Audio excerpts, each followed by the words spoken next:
ఓం నమో వెంకటేశాయ. అందరికీ తొలి ఏకాదశి శుభాకాంక్షలు. సో నిన్న నేను చెప్పినట్లుగా చాలామంది ధర్మేంద్ర ప్రధాన్ మినిస్టర్ రాజీనామా చేయడం అనుకున్నారు. నేను చెప్పడం జరిగింది, ధర్మేంద్ర ప్రధాన్ రాజీనామా చేస్తారు అని చెప్పడం జరిగింది. సో అలాగే ఇంకొన్ని ముఖ్యమైనటువంటి అంశాల గురించి 2027 సెప్టెంబర్ గురించి మాట్లాడదాం అనుకుంటున్నా. ఇవాళ తొలి ఏకాదశి జూలై 25, 2026. సో ఎగ్జాక్ట్గా కనుక మనం తీసుకుంటే రాబోయే సంవత్సరం అంటే 2027 సెప్టెంబర్ నుండి శని మార్పు కనిపిస్తూ ఉంది.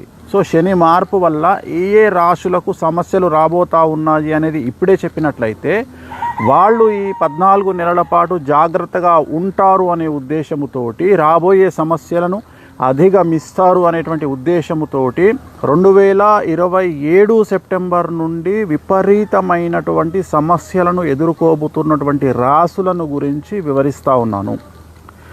సో 100% 2027 సెప్టెంబర్ నుండి 100కి 100% సమస్యలను ఎదుర్కోబోతున్నటువంటి రాశులు ఏమిటయా అంటే మీనరాశి, మేషరాశి, వృశ్చిక రాశి, కన్యారాశి.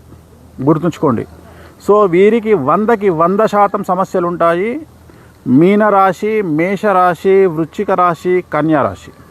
అలాగే 100కు 90% సమస్యలు ఉండబోయేటువంటి రాశులు ఏమిటయా అంటే మకర రాశి, వృషభ రాశి. సో ఈ 6 రాశులు 2027 సంవత్సరం సెప్టెంబర్ నుండి విపరీతమైనటువంటి సంచలనాలు, సమస్యలను ఎదుర్కోబోతూ ఉన్నారు.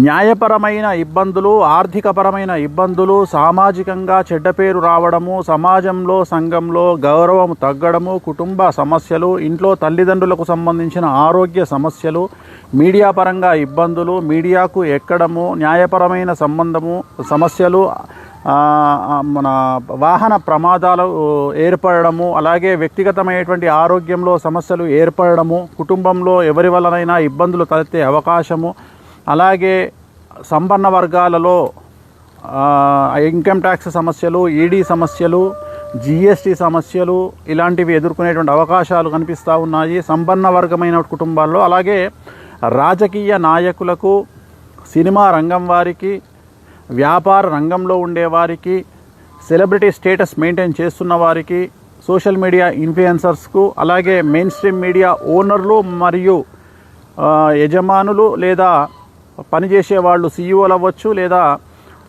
వాళ్ళని ఏమంటారు యాంకర్లు అవ్వచ్చు, న్యూస్ రీడర్లు అవ్వచ్చు, మీడియా రంగంలో ఉండేవారు.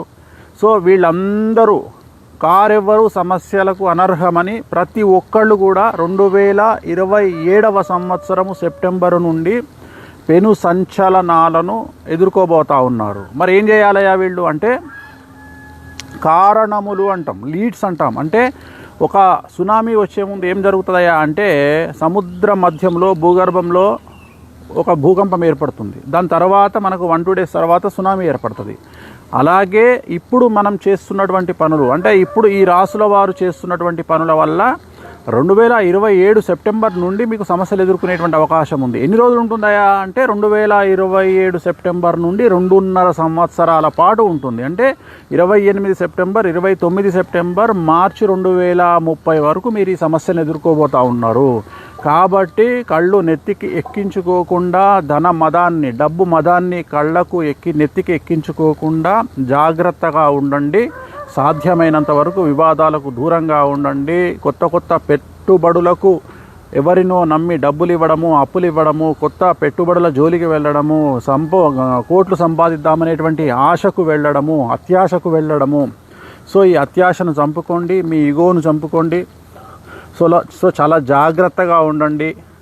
సాధ్యమైనంత వరకు ఆరోగ్యాన్ని జాగ్రత్తగా చూసుకోండి, కుటుంబాన్ని జాగ్రత్తగా చూసుకోండి. మరొకసారి చెప్తా ఉన్నా 100కు 100% 2027 సంవత్సరంలో సమస్యను ఎదుర్కోబోతున్నటువంటి రాశులు మీనరాశి, మేషరాశి, వృశ్చిక రాశి, కన్యారాశి. అలాగే 90% సమస్యలను ఎదుర్కోబోతున్న రాశి మకర రాశి, వృషభ రాశి. వీరందరూ జాగ్రత్తగా ఉంటారని ఆశిస్తూ ఈ సమస్యలు 2027 సెప్టెంబర్ నుండి 2.5 సంవత్సరాల పాటు ఈ రాశుల వారు ఎదుర్కొనేటువంటి అవకాశాలు కనిపిస్తూ ఉన్నాయి. ఓం నమో వెంకటేశాయ.